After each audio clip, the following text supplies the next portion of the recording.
Have those Marvel blues while Black Widow's theatrical release date is consistently delayed? Well, turn that frown upside down because yet another MCU podcast is here to guide you through the MCU one movie at a time. That's right, Mike. Each episode we break down one movie from the MCU and talk about its connections with the source material, comic books. Which means I get to learn so many fascinating things like about Alpha Flight, The Canadian Avengers. Who Knew, and Moon Knight. A multiple personality superhero. Seriously? And then there's Man-Thing.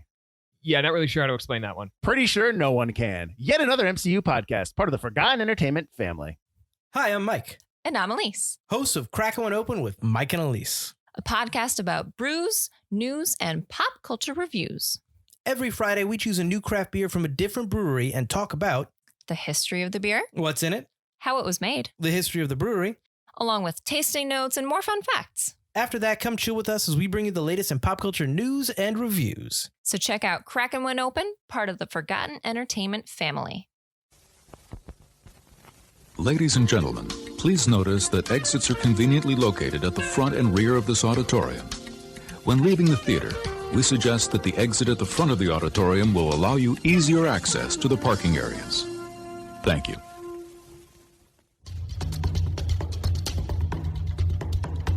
Boom! I guess I like sports movies. Yeah, like real creepy like. Did you notice him with his pants down? Oh, with his pants down? Yeah. I just noticed somebody was there. Yeah. No, his pants are down. He's taking it down? And I'm thinking to myself, I want to do the secret cabal stuff. I don't want to just go and drink. You still got to wear a cloak and stuff. No. I want the real cabal stuff. Like I want the stuff where we're controlling the world. I want the signet ring. You know what? Screw that. Hi, I'm Mike Butler, And I'm Mike Field. and you're listening to the Forgotten Cinema Podcast. Each episode, we highlight a film that, for a variety of reasons, was forgotten by audiences. Whether it be because a more popular movie was released at the same time, or the film simply didn't catch on with an audience in its initial run. We'll discuss what we love about the movie, or maybe don't love about it, but we'll always recommend you revisit it. If you enjoy our podcast, please feel free to rate, review, and subscribe on Apple Podcasts, Spotify, or wherever you're listening to this podcast. Happy recording day. Why should I worry? You already ruined it. Why should I care? Just you sound just like Billy Joel. It's Right? It's uncanny. It's uncanny? It is. Oh my goodness. Is Billy Joel here with me now? I can't find the song on Spotify anymore, but I know it was on there a few months ago. Oh really? Yeah. Interesting. So we are doing Oliver and Company. Yes, it's a kids movie. Yes. Get ready. In this animated update of the classic Oliver Twist tale, Oliver is an orphan kitten taken in by a gang of thieving dogs, led by Canine Dodger, Billy Joel, and owned by down-and-out pickpocket Fagin. While pulling a job in the streets of New York City, Oliver winds up being adopted by a rich girl, Jenny, and landing on Easy Street. But through a series of events, a loan shark threatens the peaceful new arrangement. Yeah, well, that guess that's the synopsis plot. is about as bad as I did it. So Oliver and Company, runtime of 74 minutes, production budget of $31 million, was released on a Friday, November 18th, 1988. Opening weekend, it did $4 million. Domestic and worldwide are the same, so $74 million. Even though it did come out worldwide, I guess it just didn't do a lot. Production company is Walt Disney Feature Animation and Silver Screen Partners 3 or the third. I don't know how to say that. Wow. Distributed by Buena Vista Pictures, and it was actually distributed by Warner Brothers in the United Kingdom. Hence why I said I don't think it did anything worldwide because the numbers were the same. Now, it came out, like I said, on the 18th in 1988. It came up against The Land Before Time. Butler, are you a big fan of Don Bluth and The Land Before Time? It's a very sad movie, but it's a very good movie. It also came up against Fresh Horses. Do you remember Fresh Horses? I have no idea what that is. That's what Molly Ringwald and James Spader was kind of after, like all like the big like Breakfast Club and all the big movies. And he falls in love with her or something like that, or they get together. I'm not sure. She's married, and he's not to him, and he Okay. falls in love with her. Maybe it's Andrew McCarthy. I don't know. That's one of them. And but then you find out she's like only 16, and he's like, it's like, yeah, a little appropriate. Yeah, I've not heard of that movie. Yeah, I saw it like once in the 80s, and I was just like, I think my reaction was, this isn't like Breakfast Club. Like, it was something like that. So I was just like, I never went back to it. Molly, what? Come on. And you also had High Spirits that came out that day. On the 23rd, which is pretty sure the Wednesday before Thanksgiving, you had Scrooged, which is which I enjoy. Mm-hmm. Cocoon: The Return, starring Courtney Cox. Anyone? No. I've seen it once. I barely remember that sequel. And you had an limited release Buster, Full Moon, and Blue Water, and Hannah's War. I've seen Hannah's War. I've not seen the other two. And then the week before this movie came out on November 11th, you had Ernest Saves Christmas. I thankfully have missed that. You had Child's Play, which I have seen. Mm-hmm. Iron Eagle 2 for all Iron Eagle fans out there. There was a 2? There was. Really? You didn't know there was a 2? Iron Eagle's a big I did hit. not know there was Really? Really? Yeah. Interesting. Perhaps if you I watch, knew it was a big hit. perhaps if you listen to me and watch Cobra Kai like I've told you to, you would know that there's an Iron Eagle 2 because that's in the show. Stop trying to sell me on I'm the not telling show. you. I shouldn't have to sell you on it. You should be watching it.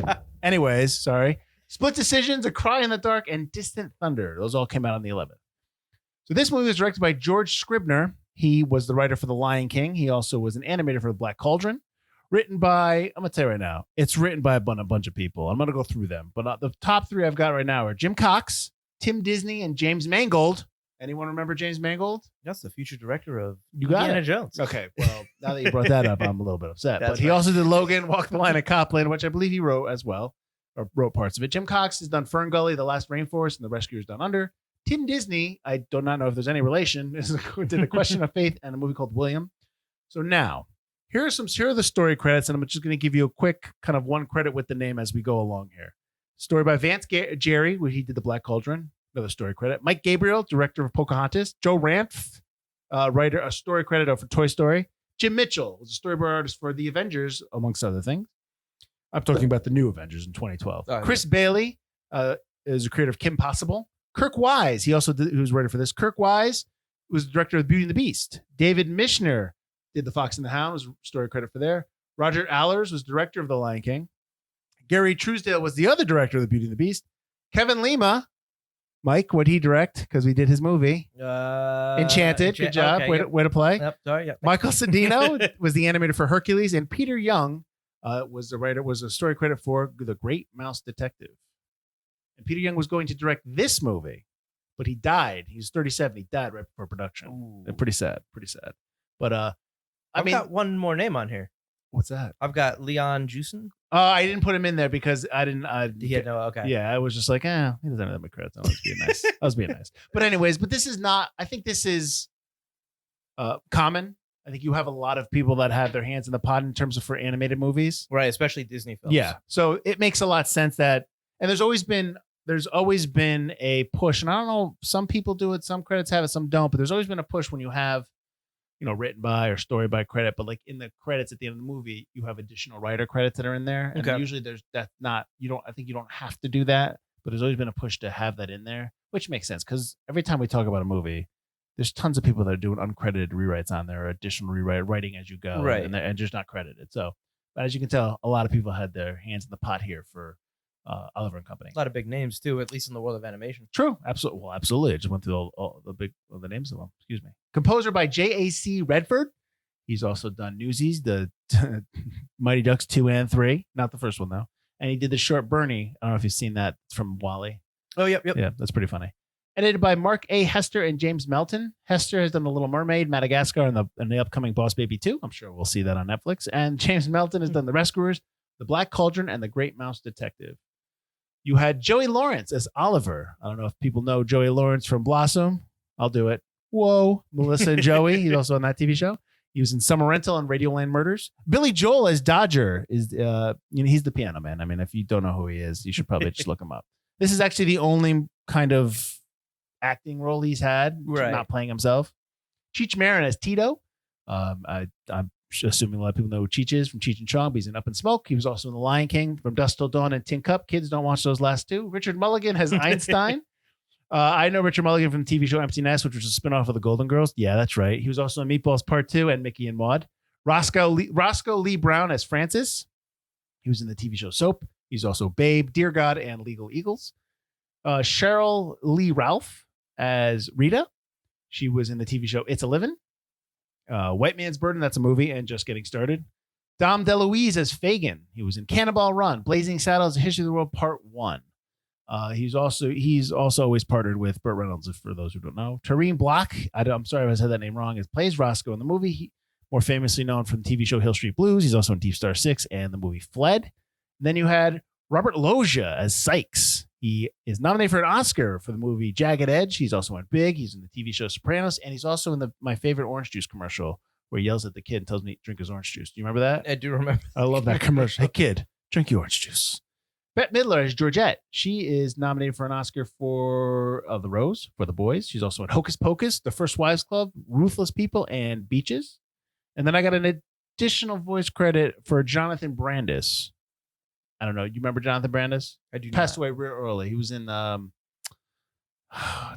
Deep. Is Deep Space Nine? Not Deep Space. That's Star Trek, right? Star Trek. No, he's in Sequest. He was in Sequest. Okay. You don't remember him? Who did he play in Sequest? He played the kid. Oh, he was the kid. Okay. Yeah. Okay. Yeah. He unfortunately took his own life a long time ago. So too soon. Sorry to bring everyone down for Oliver and the Company. Sorry. Okay. So Butler, Mm-hmm. you recommended this movie, Right. and I had never seen this movie before. And I barely remembered this movie other than the song. Right. It's tough because I don't want to sit here and say like this movie's terrible. It's not for me. Like I'm too old. Do you know what I mean? This movie very much, even compared to most Disney movies, skews very, very young, I think.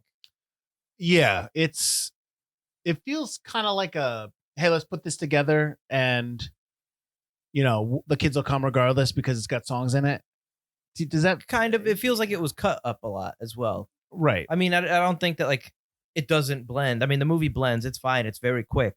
But that might be also what they were going for in terms of, hey, let's get kids in here. Yeah. The story beats move very quickly to the point where maybe that's what they did it. Like, hey, let's keep kids' attention. Like you said in our Rango episode, Mhm. you were saying that your kids can't stay still in a movie theater. Like no matter how, like the first time you went, it was a disaster. Yep. This is only 74 minutes. Yep. This is like a long TV episode. Which I appreciate. Yeah. So essentially, you go from Oliver gets found, Oliver gets taken, Jenny gets taken, and the movie ends. And it just boom, boom, boom, boom, boom. Every plot point just moves. And the whole time I was thinking, that's bad storytelling for adults. There's not a lot of depth here, but for a kid, maybe this is one of the reasons I remember liking it was because it kept my attention the whole way through. Well, a kid's not going to break it down like we're going to break it Right, down. yeah. The kid doesn't care. Kid sees the song in the opening, sees some cool stuff, dog running, getting chased, action. There's some dark moments, which is fine. It's not really. I don't think you would see some of these dark moments now. No. I mean, those dogs are dead. Oliver and Dodger killed those two Dobermans. They're dead. Oh, for sure. Yeah, Yeah. it's like And the guy we're okay you know, with yeah. that. But all right, but they murdered. They straight up murder those dogs. But you won't see that now.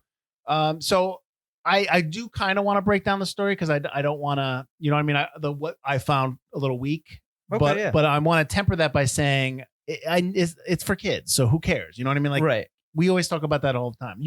And I don't want to rehash old stuff that we've already said in terms of Rango and Inside Out and all that stuff. But Would you say this is the antithesis to Rango? Like this is going the other way too far? well, I think this is one of those movies that it's not for me. It's for children. It's one to put in there to watch. It's not one that I would be like, oh, like you remembered it as a child. Yeah. There's a movie I remember. The Secret of NIMH was a big movie when I was a kid, Okay. obviously, and there was a long time ago we were like, oh, we should watch The Secret of NIMH again, and we watched it, and this was maybe 10, 15 years ago, and I was just like, I don't like this movie. Like I didn't like it again, and because I'm older and it was different sensibilities, and I was noticing plot points and Right. You were watching it. yeah, and stuff that Yeah. that bugged me, and I was just, no, and I know I say it all the time. I've seen it done so well that I should expect it in other stuff. But again, Secret of NIMH, Oliver and Company, these are for 6-year-olds, 7-year-olds. Sit down, hey, watch this. So that's I understand that. The songs are fine. I know you love the songs. The first song is the one that's super popular. The Why one should I he's- worry? Why should I worry? is what I Okay. was like. So there was one at the beginning. I liked that one at the beginning Right. when the kittens are getting taken, but I didn't remember it at all. But I was like, oh, that's kind of nice. Right. But the other songs, I was like, these aren't very strong. Yeah. Yeah. Like Rita's song is like, okay. Was it Mhm. Rita or Georgette? Georgette. Georgette's Bette song. Midler song. Yeah. Which I mean, I like hearing Bette Midler sing. I like hearing Billy Joel sing. Although I kept thinking Billy Joel was Bruce Willis. He kept sounding like Bruce Willis. Elise said the same thing when we watched it last night. She's like, he's doing his best Bruce Willis impression. Seriously, like I just think it's because he's from Long Island and Willis is from the area too. So it's just kind of like Right. He's from Jersey. It He's is. from That's Long that's Island, yeah. what it is.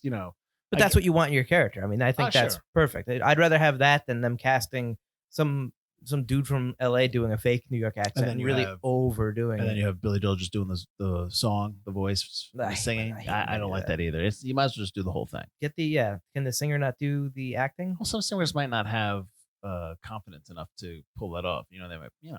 creative people are. You just got to get a strong enough. As long as you get a singer, I think that's like close. Yeah. But when it comes to Billy Joel, it's like you're gonna know that's Billy Joel right off the bat. Mhm. So you might as well just cast him as your character. Right. So just to get into the story a little bit, a lot of the things that happen in this movie seem to just happen because, okay, so this is supposed to happen. Yep. Just to kind of flash forward to the ending. I don't know what exactly Sykes does for a living, the bad guy. I don't know what he does. Whether he is a loan shark, Looks like he's some kind of low-level loan shark who But he owns but he owns like a shipping company. a shipping Okay. company. Yeah. It's a little bit sloppy that he just gonna just resort to kidnapping like right away and then make the phone call on his own. I mean, he's like just doesn't care about protecting himself at all.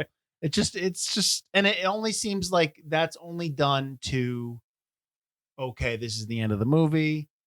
We need to set up the final ending. Sykes going to do this. We're going to put him here. They're going to fight and all that stuff. Right. I wasn't a huge fan of Fagin. I don't know if you liked Fagin. He's like a nice guy, but he's also a dirtbag. And So I don't know if he really deserves the happy ending he kind of gets. so here's the thing with Fagin. He's clearly homeless. He obviously lives in this like rancid boat that's on dry dock, or Mhm. I believe. He wears the same clothes all movie. I've never seen him take a shower. So at the end of the movie, when they're at Jenny's house and they hug, I'm thinking he stinks. He's got to stink. Oh, for sure. And yeah. I'm just like, and he just doesn't look like he understands what hygiene means. And it's just, it really just turned me off. And I'm just like, oh God, you must reek right now. Yeah, Fagin also comes off as kind of a low-level thief as well. Or pickpocket. I mean, that's what he trained his dogs to do. Well, he's supposed to be a doofus, like an idiot, but he's not a lovable idiot. Like I don't find any kind of like, okay, he loves his animals. You clearly borrowed money, but we don't know what you borrowed money for from Sykes. Probably the payoffs keep his boat, his crappy boat. Is that in what dry we're dock. assuming? That's what I'm assuming. So then your solution to paying him back is to enlist your animals to go steal. right. In the world of Disney, it totally makes Oh, sense. no, He's going absolutely. to arrest the dog. Absolutely. It probably only took him a day or two to teach him to. And so the other thing is like in terms of just all the dog stuff, the main protagonist is obviously Oliver, but a little bit of Dodger, the dogs, but let's say Right. Oliver and Dodger for the sake of just saying it. The main antagonist is not the other dogs. It's not even Sykes is not their main antagonist because he kind of like pops in at the end. Right. So those Dobermans they have there are supposed to be their quote unquote bad guys, but they're like barely in the movie. Do you know what I mean? Like it's just kind Yeah. of like things are just put in place to just kind of get to the end. Does that make sense? Yeah, I think it's more the situation that's the enemy in a way. Okay. It's just the situation of finding a home and like where that's the theme of the movie is also the antagonist, like that moves the story around. I guess. Right. Okay. So, I'm listening. I just think that like you put the enemies in there because they need to be in there. You know. No, it's all about Oliver finding a home. Is his home with the thieves or is it with Jenny? And without the dogs or Sykes, that's not a very exciting movie for kids to watch. Well, this was supposed to be a sequel to The Rescuers, and then they changed it because the story wasn't convincing. But I'm wondering if were they always going to use the Oliver Twist angle for the end of the I can Rescuers see sequel, that. or would they just kind of shoehorn that in there just to have kind of like a base? Take out Dodger and the dogs. Right. You just have I can't remember the mice names. I've never this seen. point. I shouldn't say I've never seen it. I just don't remember it. Right. I can't remember the two mice names, but instead of them, they find Oliver. They're trying to find Oliver a home. He gets kidnapped. They get the mission from, their station Right. head or chief or whatever to go rescue Oliver. Right. I can absolutely see this and still using the Oliver Twist plotline as a Rescuers movie. However, I prefer Rescuers Down Under is very good. So they probably made Rescuers Down Under right after this and wouldn't have Yeah. Okay. All right. otherwise. So I think Rescuers Down Under is Was actually a that very was good movie. that was after this movie? That was after this movie, I believe. Well, I'm wondering if part of that reason, and then maybe, and even though we just talked about how we talked about like the 10 or 15 writers that worked on it, and we just said like, that's usually what happens. But I'm wondering if that was also part of what I'm having trouble with in terms of the story elements and everything just squeezed together for the sake of being squeezed together. I'm wondering if that is why it feels that way, because they probably had all the songs pretty much. Okay, this is the songs that they're going to sing, and they just probably filled everything in after that. Does that make sense? Yeah, I mean, Rescuers doesn't have musical bits, I don't think. Well, I'm wondering that probably came into for the sure. Oliver As soon as they Company, were like, "Hey, you know. let's get Billy Joel to play this Right, streetwise right. dog," it was Billy, what you got? You're a streetwise dog. Make a song, and he made a song, and the entire movie was kind of like, "Here's the song, write your movie around this song," kind of. Well, the original opening for this movie was that Oliver's parents and siblings were killed by the Dobermans, and then Oliver joins the gang to get them back, to get revenge. So I guess initially the Dobermans were a bigger part of it, going back to my old point, but also so the story was a little bit different, a little darker. Yeah, that's a very dark story. Right. I don't know if I would. Well, here's the thing too. Like, so the kittens are out. $5 for a cat. That's in the beginning. Mhm. All I'm thinking, no paperwork. We're just giving out kittens. Who's selling these This kittens? is 1980. Who's selling these kittens? And then it's like they're free. And then you just forget that there's one kitten in the box. My whole thing was, everyone's taking the black, the white, the gray cats. No one wants the awesome orange cat. I don't know. I'm like, come on. The tabby. Is that right? Is that the only one that's like colored interesting. Take that cat. Well, that's colored interesting because for the sake of the movie. Story. Yeah, for sure. The animators took photos of New York streets for reference in terms of how to draw this. So they actually set the camera on the ground for the dog's point of view, and then that's how they kind of drew it up. And but then of course there's a bunch of shots that are from above, which whatever, I guess that kind of fits in there. This is also the last animated Disney classic to use line overlay or cell overlay, which is that you make the background match the lines of a Xerox object on the film, And you can tell. Oh, And it's absolutely. awesome. You can always tell because you know what parts of the frame are going to be, like if somebody's hiding, you know where they are because it's animated. Yeah, I love it. Did you like the kind of sketch work they did for New York City? You talking Like, about the backdrops, especially at in the the beginning? opening? Yeah, when they it's come especially down? noticed in the beginning. I mean, I think it's of the times. I think it's obviously all hand drawn. Right. Although I should say that that this is the first Disney film to have its own department that was solely set up for just computer generated graphics. So some of the stuff in there is generated by computer animation, like some of the Well, they wrap around the limo for sure. Right. I So noticed some of that stuff is computer generated, but there obviously is a blend here of old and new or upcoming new. It was fine. I think it's a stylistic. Like if you saw that now, if you saw somebody who did that Right. now specifically, I think it would probably be lauded a little bit more because it would be like, oh, that's so retro. That's just Yeah. like that. I mean, back then, that's the only thing they did. So no, it was fine. I really enjoyed seeing that again, and Yeah. especially the beginning, how it's much more. Well, did you enjoy seeing the Twin Towers? Did you know? It's just something that's there all the time. Yeah. But here's the thing that most animated movies went back and removed the Twin Towers from the skyline after 9/11. But this was the only movie that didn't do it because it was too expensive to do. Like they really couldn't go back and do it. So leaving it, they left it in there.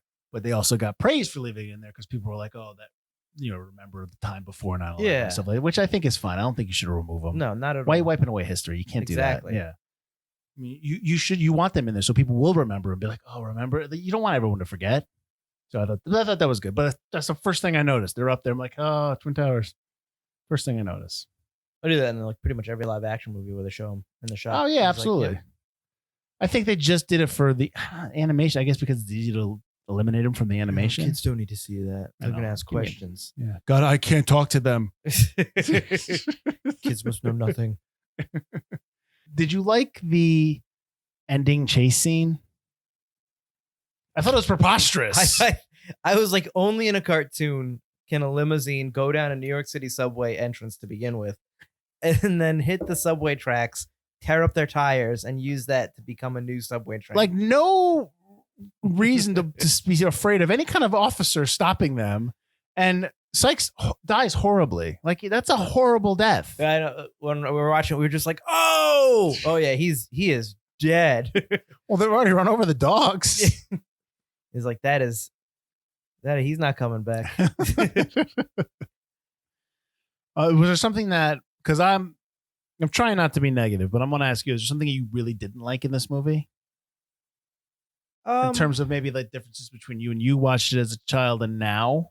Well, like I said, the story bits go really fast, but again, like we just said, it's for kids. So while now I'm like, I really wish there was a little bit more to develop Dodger and Oliver as friends or as part of the gang when Oliver really never was part of the gang. He just kind of shows up and they're just like, oh, you're one of Right. us now. I don't know if I really like, so I don't really want to count that. Again, it's not for us. It is what it is. As a 6-year-old, you're listening and you're more enthralled because it's shorter. Georgette's character, I really didn't like. And I really didn't care for that whole subplot of her being just this bitch.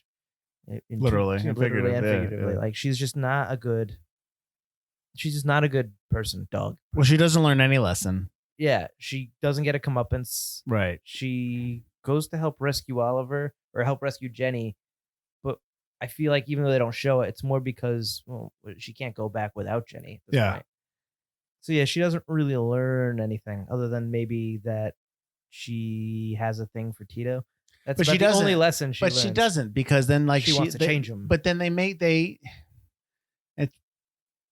and this is all about how she's written.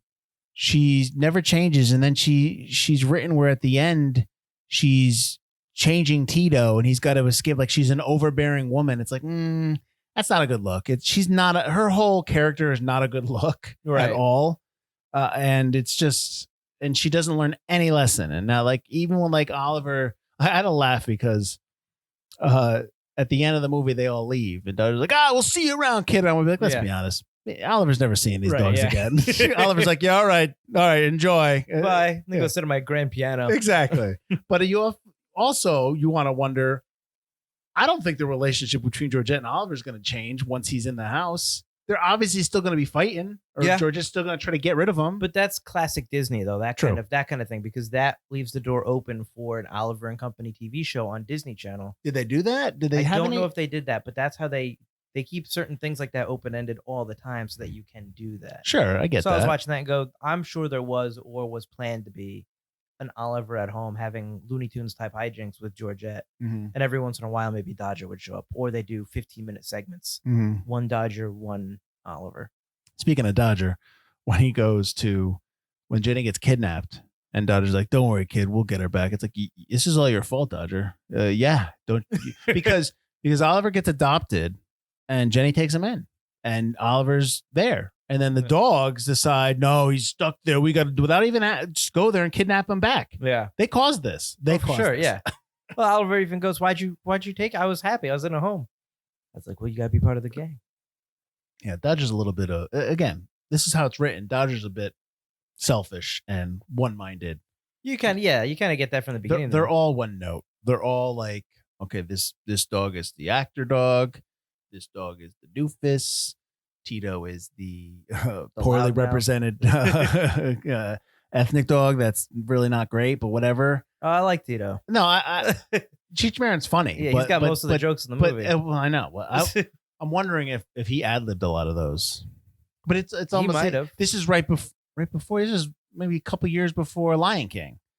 Right, Yeah. so he's one of the hyenas in Lion King, and This is but probably what I got him like the him job. in. I think his hyena in Lion King is much better. Well, the hyenas and Lion King are bolstered by him and Whoopi both having sure. some really great lines. Yeah, And then you but had that's Ed, still writing. who's just laughing at everything. I don't know if we need. But yes, that. Lion King is absolutely a far superior animated movie. but not just animated, written as well. That's what I mean. Yeah, Yeah. yeah.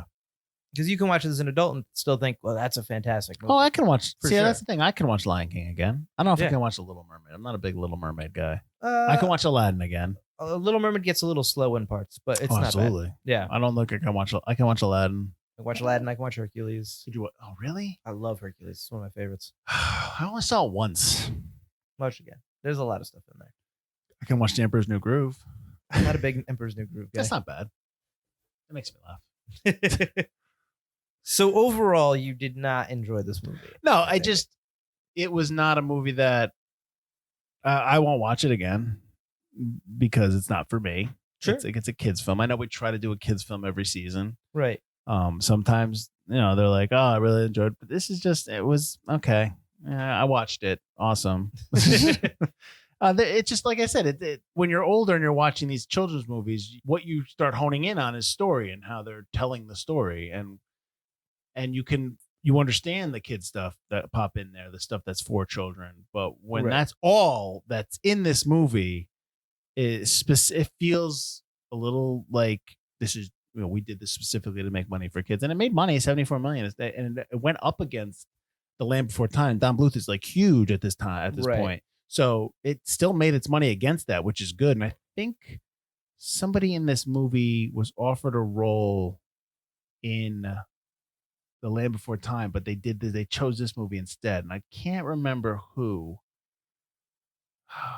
It might have been Dom DeLuise, because he really wanted to do this movie. So, that's the other thing. And like, I know that in the synopsis, I talk about how it's based on Oliver Twist. This is like the loosest of loosest Oh, for sure. interpretations of Oliver Twist, because like I believe like Jenny is somebody, or is it Nancy or somebody's wife in Oliver Twist, or if Fagin is like trying to get one. It's really weird. It's been a long time since I've read Oliver Twist. I kind of briefly went over it just to get an idea of this. just to kind of get an idea of the differences, but it's like, yeah, there's another character that's missing, and it's really dark.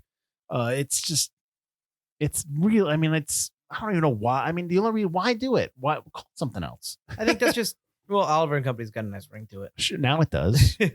I think that pretty much every Disney movie, and I don't know, maybe it was like a rule, has to be based on some kind of classic tale. Well, I'm At pretty sure it's in the loosely. public domain, right? That's probably for sure, why. yeah. But like Lion King is clearly Hamlet. Mhm. Little Mermaid is a grim fairy tale. Well, they're probably It's like, they're given an architecture to follow. right, exactly. So Disney probably has a list and goes, here you go.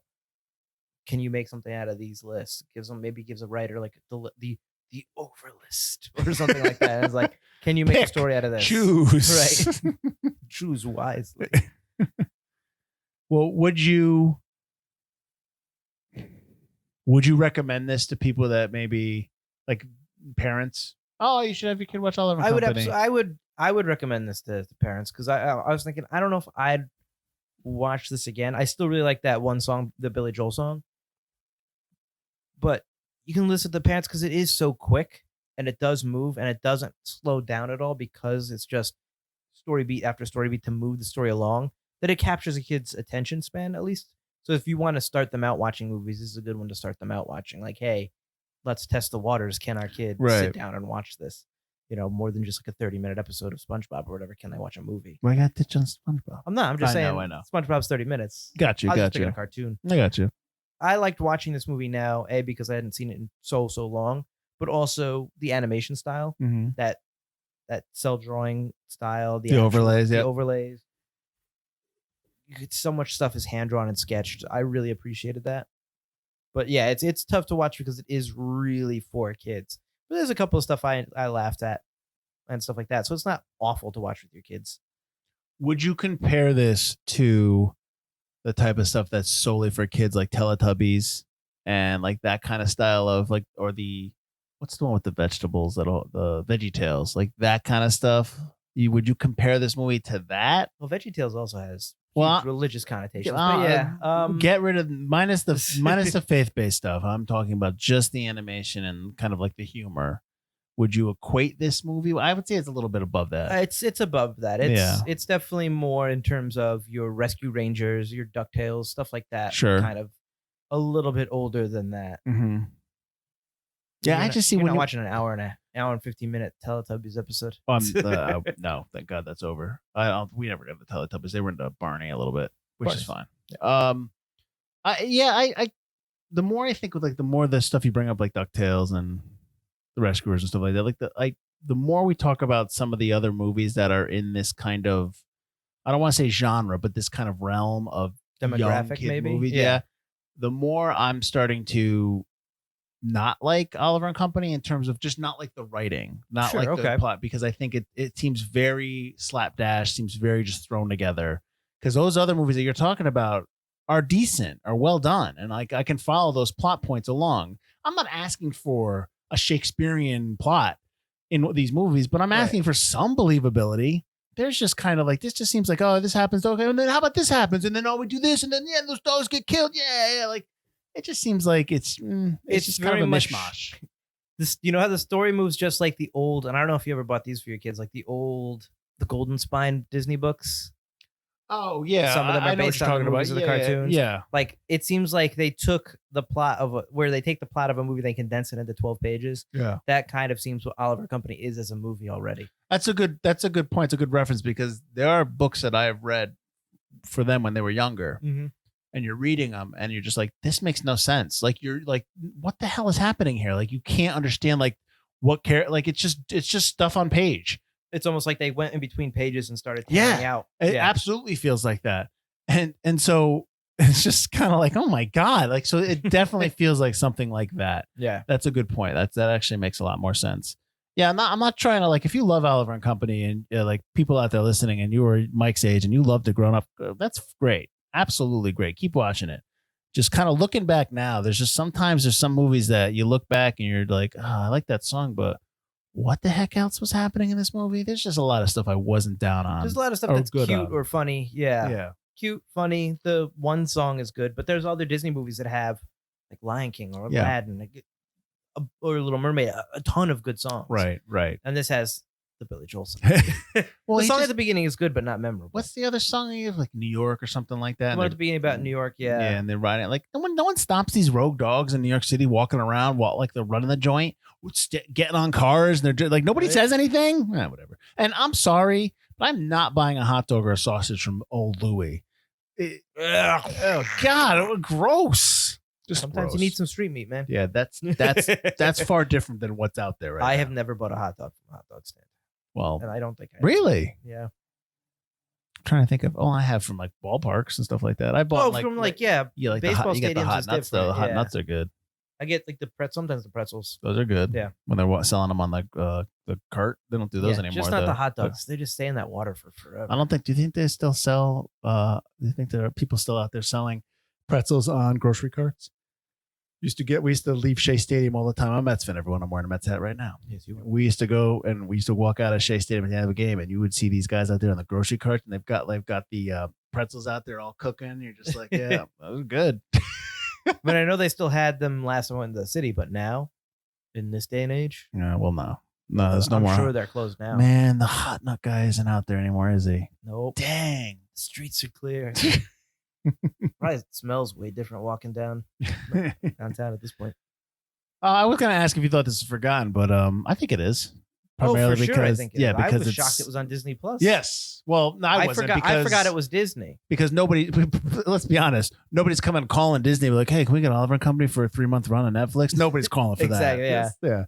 That was probably first on the list. Oliver and Company, check. Done. That's a freebie right there. I do think it's forgotten. I think that it's only got the one memorable song. This is smack dab 1988. Yep. So what do you got? Little Mermaid the year after, I think. Is that 89? I think Little Mermaid is the year after. Hold on, let me see. You didn't have. You had Lion King was 94. Aladdin was 93. Little Mermaid is 92? 98. Or no, 88, 89 rather. 89. Little Mermaid is 89. Okay.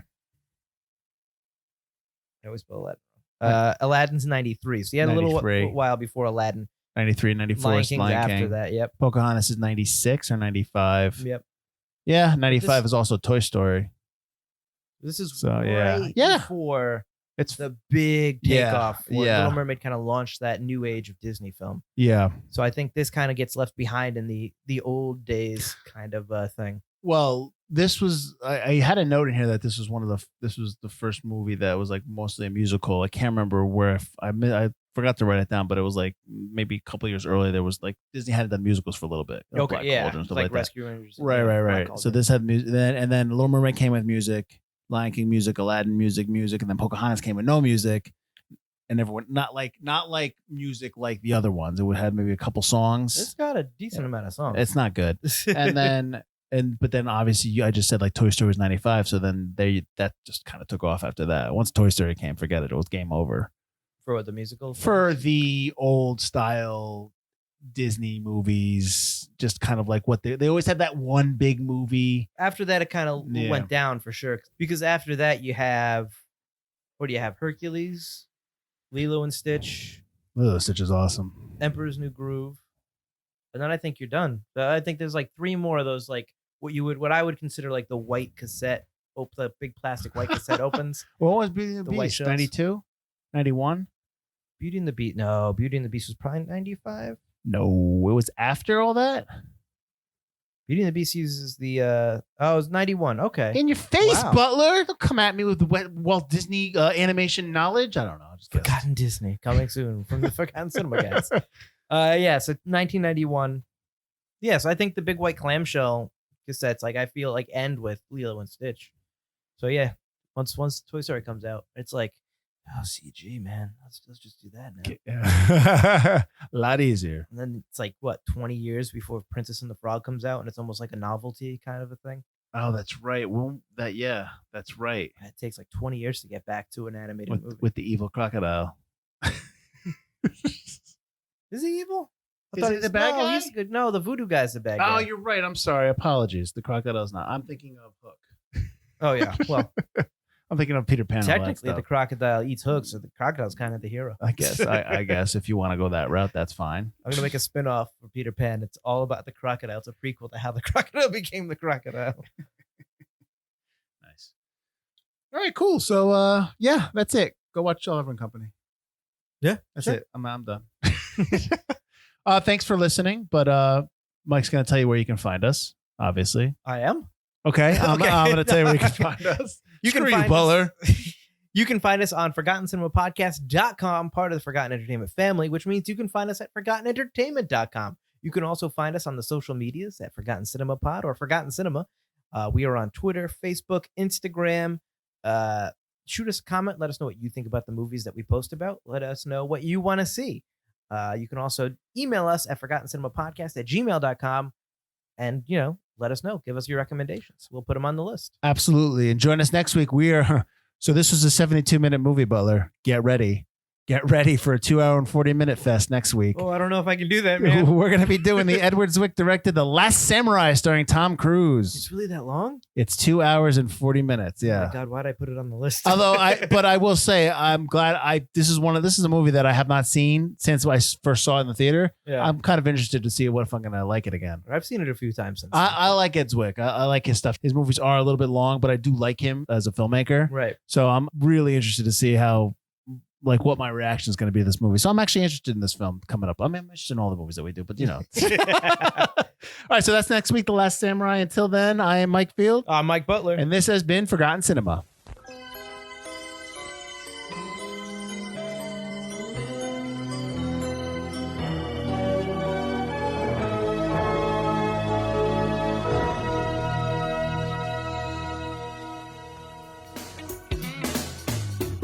One minute I'm waking up in bed,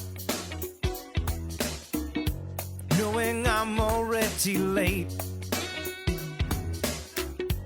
making sure I get me fed, guessing Field will have to wait. I said, Mike, get your butt here. You're always late. You procrastinate. I said, Mike, get your butt here. You're never on time. Don't got this podcast state of mind. Why should I worry? Why should I care? We're Mike's Butler and Field, and we're the coolest, we swear.